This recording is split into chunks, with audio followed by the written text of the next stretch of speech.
जेठ जी को पीठ का दर्द था, जिसकी वजह से वह हर रात मुझसे गरम तेल से अपनी पीठ की मालिश करवाया करते थे, क्योंकि मेरी जेठानी को काम के सिलसिले से अक्सर दूसरे शहर जाना पड़ता था। उन दिनों मैं घर पर अकेली ही रहा करती थी। मैं जब जेठ की पीठ की मालिश करती तब वह मुझे अजीब सा एहसास होने लगता। मुझे उस वक्त काफ़ी शर्म भी आती थी, लेकिन मैं उन्हें इनकार बिल्कुल भी नहीं कर सकती थी, क्योंकि जेठ और जेठानी ही मेरे बच्चे का खर्चा चला रहे थे। मुझे महीने के वह दोनों 20,000 दिया करते थे, जिसे मैं बिल्कुल भी गंवाना नहीं चाहती थी। लेकिन जब मैं जेठ की पीठ की मालिश करती तो मैं कभी कभार बहकने भी लगती थी, क्योंकि जेठ दिखने में बहुत ही ज़्यादा ताकतवर था और मैं काफ़ी समय से तरसी भी हुई थी। मुझ में जज्बात जो थे वह काफ़ी भरपूर पड़े हुए थे। जेठ की पीठ पर जब मैं तेल लगाती तो मेरे दिलों की धड़कनें जो थी वह बढ़ने लगती थी। मेरा मन उसी समय मचलने लगता था। जेठ भी आंखें बंद करके मुझसे अपनी पीठ की मालिश करवाया करता था। मैं मालिश करने के बहाने जेठ के इधर उधर भी हाथ लगाया करती थी, लेकिन वह मुझे कुछ भी नहीं कहा करते थे। एक रात जेठानी काम के सिलसिले से 4 दिन घर से बाहर थी। उस रात मैंने एक खूबसूरत नाइटी पहनी हुई थी। मैं वह नाइटी पहनकर जेठ जी की मसाज करने के लिए उनके कमरे में गई।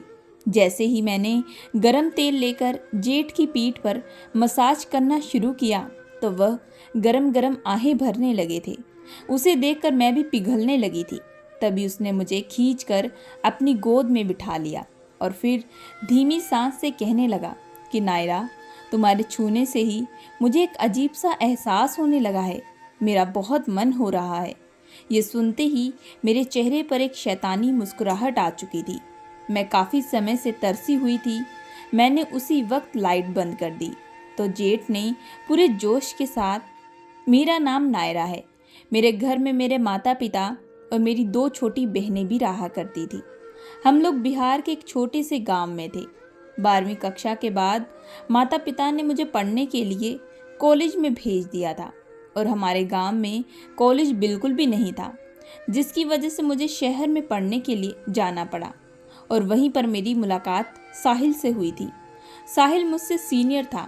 जब मैंने पहली बार साहिल को देखा तो वो मुझे काफ़ी खड़ूस सा लगा था। उसी वक्त हमारी हल्की फुल्की आर्गुमेंट भी हुई थी। हमारे क्लास के जो प्रोफेसर थे उन्होंने सीनियर के साथ हमारा ग्रुप डिवाइड कर दिया था और मेरे ग्रुप का सीनियर जो था वह साहिल ही था। शुरू शुरू में मेरी और साहिल की काफ़ी नोकझोंक भी हुआ करती थी। अक्सर हम बात बात पर लड़ा भी करते थे। मेरी जो सहेलियां थीं वह मुझे अक्सर कहा करती थी कि साहिल तुमसे सीनियर है, तुम उसकी इज्जत करा करो, नहीं तो वह प्रोफेसर से तुम्हारी शिकायत भी लगा सकता है और यहाँ पर हम पढ़ने के लिए आए हैं। मैं उस वक्त चुपचाप अपनी सहेलियों की बात को मान लिया करती, लेकिन धीरे धीरे मुझे साहिल से बहुत नफरत होने लगी। इसी तरीके पूरे 4 महीने बीत चुके थे और एक दिन हमारा कॉलेज ट्रिप पर जाने वाला था। उस ट्रिप में साहिल भी शामिल था। उस दिन हम लोग मनाली घूमने के लिए जाने वाले थे। प्रोफेसर ने सीनियर को ही कहा था कि जूनियर की देखभाल करे। मनाली घूमने जाने की खुशी में मैं बड़ी बेताब थी, क्योंकि मैं पहली बार कहीं घूमने जाने वाली थी। हम बस में भी सभी लोग एक साथ सफ़र कर रहे थे। मनाली पहुंचकर हम लोगों ने खूब एंजॉय किया, लेकिन रात के वक्त मेरे साथ एक ऐसा हादसा हुआ जो कभी किसी लड़की के साथ ना हो। मैं होटल के कमरे से बाहर टहलने के लिए निकली थी। मेरी सहेलियों ने मुझे मना भी किया। मैंने उन्हें कहा कि कुछ भी नहीं होगा, तुम लोग ज़्यादा सोचती हो।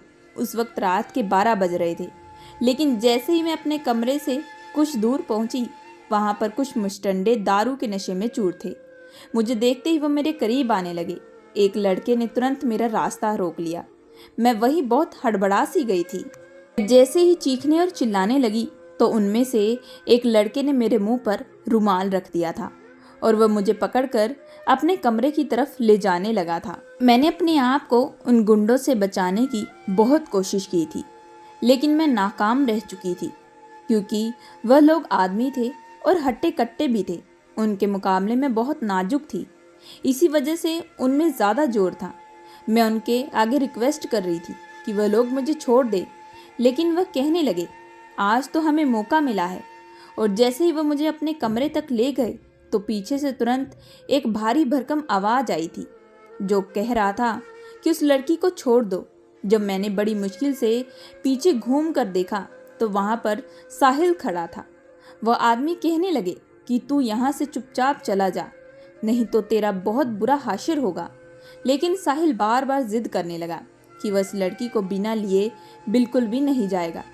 तभी उन गुंडों को जैसे ही गुस्सा आया तो वह मुझे खींचकर अंदर ले जाने ही वाले थे कि साहिल ने मुझे तुरंत आकर पकड़ लिया और उन लोगों के बीच में काफ़ी हाथापाई भी होनी शुरू हो चुकी थी। मैं वहीं दूर खड़ी सब कुछ देख रही थी। उस वक्त मुझे काफ़ी डर भी लग रहा था। मैंने तभी मौका पाकर वहाँ से तुरंत भागी और साहिल के दोस्तों को बुलाने लगी। साहिल के दोस्त जैसे ही गए तो वह मुस्टंडे डर के मारे वहाँ से भागने लगे थे। इसी बीच में साहिल को काफ़ी चोट भी लग चुकी थी। मैं उसे देखकर काफ़ी रो रही थी। तभी वह मेरे करीब आया और मुझसे पूछने भी लगा कि नायरा, तुम ठीक हो ना? मैं तुरंत उसके गले जा लगी। अगर आज साहिल यहाँ पर ना मौजूद होता तो शायद वह लोग मेरे साथ कुछ भी कर सकते थे। तब मैं अपने माता पिता को क्या कहती। उस वक्त मेरी हालत काफ़ी ज़्यादा ख़राब भी हो चुकी थी। मुझे काफ़ी डर भी लग रहा था। साहिल मेरी पीठ को थपथपा कर कहने लगा कि नायरा, सब कुछ ठीक हो गया है, तुम ज़्यादा चिंता मत करो। उस दिन के बाद से मुझे साहिल से हमदर्दी होने लगी थी। साहिल मुझे अच्छा लगने लगा था। साहिल ने भी यह बात अपने प्रोफेसर को बिल्कुल भी नहीं बताई थी क्योंकि वह अच्छे से जानता था इसमें मेरी ही गलती थी। मुझे ही रात के उस वक्त कमरे से बाहर बिल्कुल भी नहीं निकलना चाहिए क्योंकि सब स्टूडेंट को बता दिया गया था कि वह अपने कमरे से बाहर ना निकले। उसके बाद मुझे साहिल से प्यार होने लगा। मेरे दिल में जो साहिल के लिए वह नफ़रत थी वह धीरे धीरे अब ख़त्म होती जा रही थी। मैं अक्सर पढ़ाई के बहाने भी उसे छूने की कोशिश किया करती थी और उससे भी मेरे इरादे अच्छे से समझ में आ चुके थे। इसी वजह से वह मुझे कुछ भी नहीं कहता था, हल्की सी स्माइल दे दिया करता। अब इसी तरह पूरा 1 साल बीत चुका था, लेकिन इन 1 साल में मैंने अभी तक साहिल से अपनी मोहब्बत का जिक्र बिल्कुल भी नहीं किया था और ना ही साहिल ने। पर एक दिन मुझे साहिल के दोस्तों से यह खबर मिली कि साहिल की शादी होने वाली है। यह खबर सुनते ही तो मैं पूरे तरीके से टूट चुकी थी। मुझे उस वक्त बहुत तेज गुस्सा आ रहा था क्योंकि साहिल को अच्छे से पता था कि मैं उसे चाहती हूँ। यह बात तो उसे अच्छे से समझ में आती थी, लेकिन उसने फिर भी मुझसे कोई बात नहीं की। तो फिर वह ये सब कैसे कर सकता है? मैं गुस्से के मारे लाल पीली हो चुकी थी। मैं तुरंत साहिल के पास दौड़ती हुई गई। मैंने तुरंत साहिल से कहा कि मुझे तुमसे कुछ बात करनी है, लेकिन उस वक्त वह थोड़ी नखरे से दिखाने लगा। कहने लगा कि अभी मैं तुमसे कुछ बात नहीं कर सकता हूँ। मैंने तभी उसका हाथ पकड़ा और कहा कि मैं तुमसे प्यार करती हूँ और तुम किसी और से शादी करने वाले हो। यह सुनकर साहिल के होश उड़ चुके थे। वह कहने लगा कि भला तुम मुझसे कब से प्यार करती हो? मैं तो तुमसे बिल्कुल भी प्यार नहीं करता। मैं तो किसी और से शादी करने वाला हूँ। साहिल के मुंह से यह खबर सुनकर मैं पूरे तरीके से टूट चुकी थी। मेरी आंखों से उस वक्त आंसू बहने लगे थे। मुझे रोता हुआ देख साहिल तुरंत मेरे करीब आया और कहने लगा कि तुम रो मत, मैं तो मजाक कर रहा था। मैंने कहा कि मजाक का क्या मतलब है तुम्हारा? वह कहने लगा कि मैं जानता था कि तुम मुझसे प्यार करती हो, लेकिन तुम खुद मेरे पास चल कर आओ। इसी वजह से मैंने अपने दोस्तों के साथ मिलकर ये झूठ मूठ का प्लान बनाया। वह तुम्हारे पास जाकर यह कहे कि मेरी शादी होने वाली है और देखो सब कुछ मेरे प्लान के मुताबिक ही हुआ। ये कहते हुए वह जोरों से हंसने लगा। उस वक्त मुझे बहुत गुस्सा आया। मैंने उसे तुरंत साहिल को पीटना शुरू कर दिया। साहिल भी मुझे पकड़कर गले लगा लिया। साहिल के गले लगाते ही मेरा गुस्सा जो था वो शू मंतर हो चुका था। वह मुझे कहने लगा कि मैं भी कहीं ना कहीं तुम्हें चाहने लगा था, लेकिन बोलने की हिम्मत मुझ में नहीं थी। मैं चाहता था कि तुम ही पहले मेरे पास आओ। उस दिन के बाद से मेरी और साहिल की मोहब्बत कॉलेज के हर स्टूडेंट को पता थी। हम लोग अपनी लाइफ में बेहद खुश थे। इसी तरह हमारे कॉलेज के 3 साल कंप्लीट होने वाले थे और इन 3 सालों में साहिल के साथ अपनी हर हद पार कर चुकी थी। इसी की वजह से मुझे एक दिन खबर मिली कि मैं माँ बनने वाली हूँ। जब मैंने ये खबर साहिल को बताई तो साहिल मुझे कहने लगा कि नायरा, तुम चिंता बिल्कुल भी मत करो, मैं तुमसे शादी करने के लिए तैयार हूँ। आज ही हम लोग जाकर मंदिर में शादी कर लेंगे और शादी के कुछ दिन बाद अपने माता पिता को भी इस बारे में बता देंगे। मुझे भी साहिल की बात सही लगी थी, इसी वजह से हमने मंदिर में जाकर शादी की और अपने माता पिता के घर मिलने के लिए गए। मेरे माता पिता तो ये देखकर हैरान रह चुके थे। उन्होंने तो उस वक्त मेरे साथ सारे रिश्ते नाते भी ख़त्म कर लिए थे। उस वक्त साहिल ने ही मुझे समझाया था, उसी ने मुझे हिम्मत दी थी कि धीरे धीरे सब कुछ ठीक हो जाएगा। जब मैं और साहिल के परिवार से मिलने के लिए गए तो उनके घर में उसकी माँ और उसकी भाभी और बड़े भाई रहते थे। वह लोग भी हम लोगों को देखकर हैरान रह चुके थे। वह बार बार साहिल से कहने लगे कि एक बार तुम हमें बता तो देते, हम तो खुद ही तुम्हारी शादी करवा देते। कुछ वक्त के लिए वह भी नाराज़ रहे थे, लेकिन साहिल ने उन्हें मना ही लिया था। उसके बाद मैं और साहिल वापस कॉलेज आ चुके थे। हमारा कॉलेज का आखिरी दिन चल रहा था। उसके बाद साहिल ने नौकरी के लिए कुछ कंपनी में अप्लाई भी किया था, जिसकी वजह से उसे दूसरे शहर रहना पड़ता था। मैं भी साहिल के साथ वहीं रहने लगी थी। मैं अपनी लाइफ में बेहद खुश थी। साहिल मेरा बड़ा ही ख्याल रखता और मुझसे बहुत ही मोहब्बत करता था। धीरे धीरे मेरे प्रेगनेंसी को भी पूरा 9 महीना बीत चुका था और मैं बहुत ही एक प्यारी सी बेटी को जन्म दी थी। बच्चे की खुशी में मेरे माता पिता ने भी मुझे माफ़ कर दिया था। अब वह भी खुशी खुशी हम लोगों के साथ मिलजुल कर रहने लगे थे। इन दिनों मेरी सास भी बेहद खुश थी, उसे भी दादी बनने की खुशी मिली थी। साहिल ने मुझे बताया भी था कि भाई भाभी 4 साल से शादी हो चुकी है, लेकिन इन 4 सालों में इन्होंने कभी भी माँ को दादी बनने का सुख नहीं दिया, जिसकी वजह से माँ थोड़ी उनसे खफा खफा रहती है।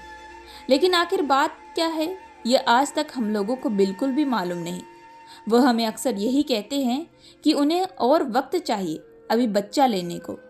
मुझे भी उस वक्त ये बात थोड़ी अजीब सी लगी थी, लेकिन मैंने सोचा कि मुझे इन सब में नहीं जाना चाहिए। लेकिन मैंने ज़्यादा गौर नहीं किया। मेरी सास तो उन दिनों मुझे अपने साथ घर वापस ले चुकी थी। वह कहने लगी कि वह भी पोती के साथ अपनी ज़िंदगी बिताना चाहती है, इसी वजह से मैं उनके साथ वहीं रहूं।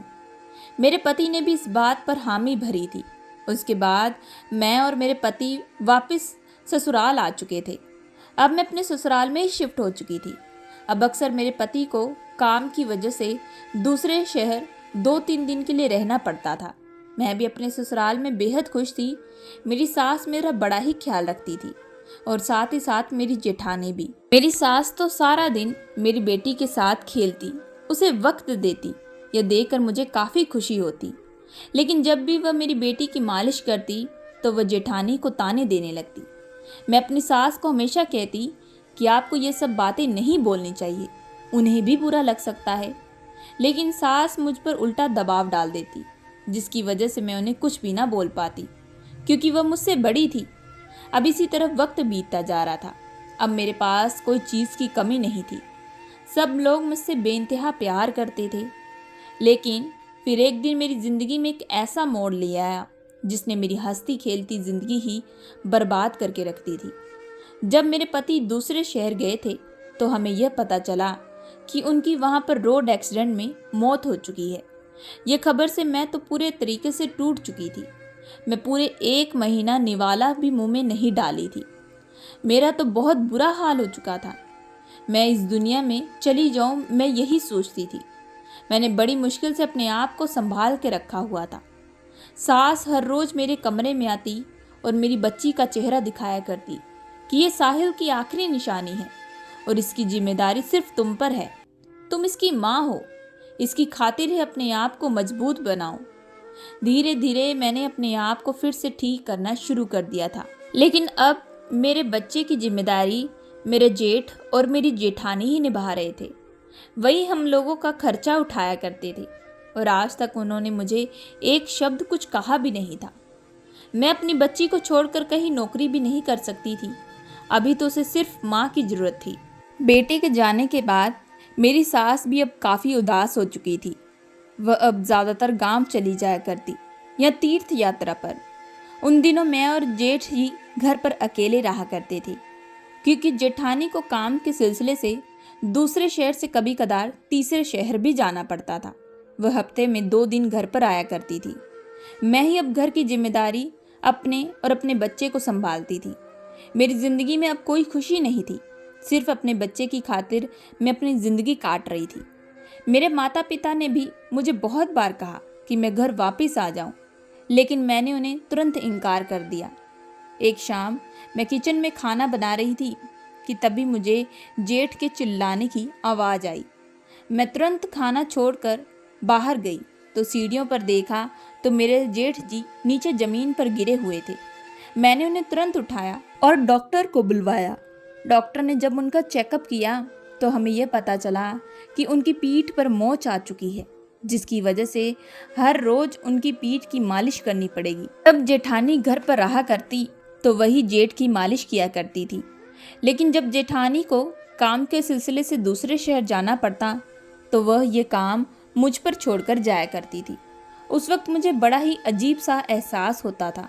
मैं भला कैसे अपने जेठ की पीठ की मालिश कर सकती हूँ, लेकिन यह बात मैं उन्हें बिल्कुल भी बोल नहीं सकती थी, क्योंकि मुझ में हिम्मत नहीं थी बोलने की, क्योंकि मेरा और मेरे बच्चे का खर्चा जेठ और जेठानी ही तो चला रहे थे।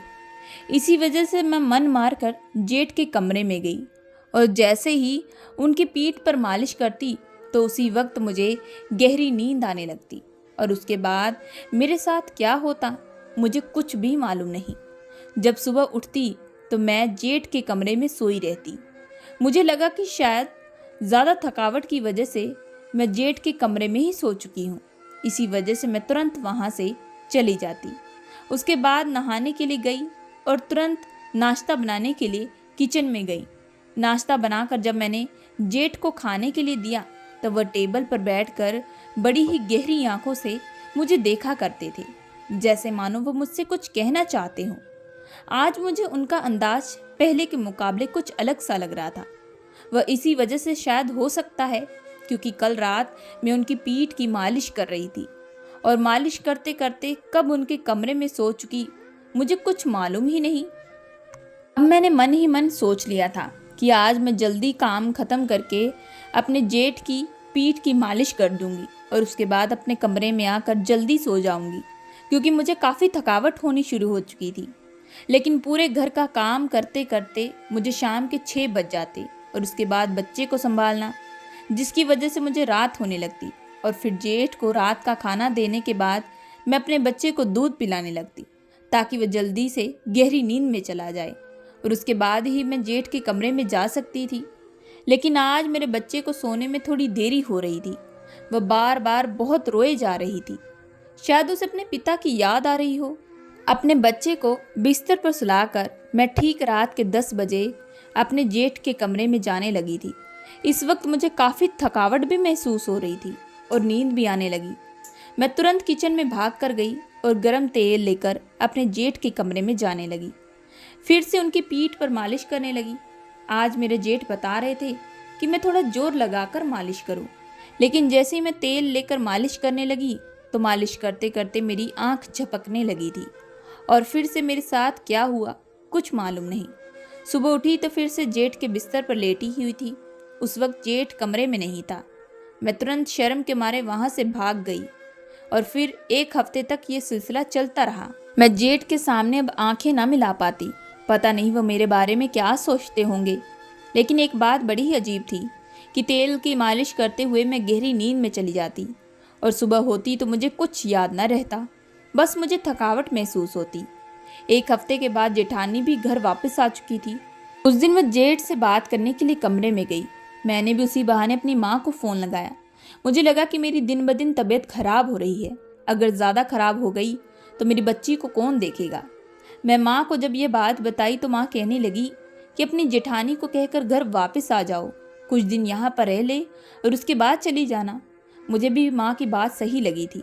मैं तुरंत अपनी जेठानी से बात करने के लिए उसके कमरे में गई तो वो मुझे बाहर से जेठानी की बात सुनाई देने लगी। वह जेठ को कह रही थी कि तुमने अभी तक काम किया कि नहीं किया। तभी जेठ कहने लगा, मैं तो नायरा के साथ अपने संबंध बना चुका हूँ, उसे कुछ भी नहीं इस बारे में पता। बस वह जल्द से जल्द माँ बन जाए, उसके बाद इस घर की सारी प्रॉपर्टी हमारे नाम हो जाएगी। तभी जेठानी कहने लगी, अब मैं अपनी सास को बताऊंगी, जो मुझे हर वक्त बच्चा ना होने की वजह से ताना देती थी। उस वक्त ये सारे माजरे को सुनकर मैंने फ़ोन पर वह वीडियो रिकॉर्ड कर ली थी। जेठानी के मुंह से तब मुझे यह पता चला कि उस तेल में एक ऐसी दवा मिलाई गई थी जिसकी खुशबू से ही मैं तुरंत नींद की वादियों में गुम हो जाती। और तब उन लोगों ने मेरे साथ यह काम किया था। उन लोगों के इन सारे प्लान को सुनकर मेरे पूरे होश उड़ चुके थे। जेठ कहने लगा कि मैं तो तुम्हें कहा था कि माँ को सच बता दो, तुम बच्चा पैदा नहीं कर सकती, वह तुम्हें ताने नहीं देंगी। इस ब्याज से जेठानी गुस्से से कहने लगी कि अगर उसे यह बात पता चल जाती तो तुम्हारी माँ तो कब का मेरी जान ही ले लेती। वह तो मुझे रोज ताने देती, बल्कि तुम्हारी ही शादी किसी और औरत से भी करवा देती, और मैं तब क्या करती। इसी वजह से मैंने ये सारा प्लान बनाया था, ताकि प्रॉपर्टी भी हाथ में आ जाए और बच्चा भी। तब हम दोनों उन दोनों को घर से धक्का मार कर निकाल देंगे। नायरा को हम उल्टा ही उस पर कीचड़ उछाल देंगे कि उसने ही अपने पति की मौत के बाद किसी और मर्द के साथ संबंध बनाए हैं, और उसके बाद इस बच्चे को हम वापस अपने पास रख लेंगे। यह सारा प्लान सुनकर मेरे होश उड़ चुके थे। मैं सोच भी नहीं सकती थी कि जेठ और जेठानी ऐसी हरकत भी कर सकते हैं। उस रात मैं तुरंत अपने कमरे में चली गई। उस वक्त मुझे खूब तकलीफ भी हो रही थी। अब मुझे समझ में नहीं आ रहा था कि मैं क्या करूं। अपनी सास को इन दोनों की हकीकत कैसे दिखाऊंगी। मैंने उसी रात सास को तुरंत फ़ोन किया और बहाना किया कि माँ जी, मेरी बच्ची की तबीयत ठीक नहीं है, इसे अभी दादी की ज़रूरत है, आप प्लीज़ जल्द से जल्द घर वापस आ जाएं। इस बात को सुनते ही सास को भी पोती की चिंता सताने लगी थी। इसी वजह से वह तुरंत सुबह ही सुबह घर वापस आ चुकी थी। तब मेरी सास घर के अंदर आते ही कहने लगी कि नायरा, जल्दी बताओ बच्ची को क्या हुआ है। इस वक्त जेठ और जेठानी भी कमरे से बाहर आ चुके थे। मैंने कहा कि माँ, बच्ची तो ठीक है, लेकिन मैं आपको कुछ लोगों की हकीकत दिखाना चाहती हूँ, जो कि आपके लिए देखना बहुत ज़रूरी है। मैंने तभी अपनी सास को रात वाली वह वीडियो दिखाई, जिसे देखकर सास के होश उड़ चुके थे। वह तुरंत अपनी बहू और बेटे के पास गई और उनके मुंह पर एक कस के चाटा दे मारी। कहने लगी कि मैं सोच भी नहीं सकती थी तुम दोनों ही इतना घटिया काम कर सकते हो। मैंने पहले से ही पुलिस को इन्फॉर्म भी कर दिया था, जिसकी वजह से पुलिस उन दोनों को गिरफ्तार करके ले जा चुकी थी। सास तब मेरे पास आई और कहने लगी कि बेटी, अगर आज तुम इन लोगों की हकीकत मुझे ना बताती और ना दिखाती तो शायद यह लोग मेरे साथ कुछ बुरा भी कर सकते थे। मैं और मेरी सास अब एक ही घर में मिलजुल कर रहने लगे थे। मेरी जेठ और जेठानी ने जो मेरे साथ किया था, उन्हें भी उनके किए की सज़ा मिल चुकी थी। अब वह जेल की सलाखों के पीछे अपनी ज़िंदगी काट रहे थे। सो दोस्तों, मैं आशा करती हूँ कि आप लोगों को ये कहानी पसंद आई होगी। अगर आप लोगों को ये कहानी पसंद आई है तो प्लीज़ हमारे चैनल को लाइक एंड सब्सक्राइब जरूर करिएगा एंड बेल आइकन का बटन जरूर दबाइएगा।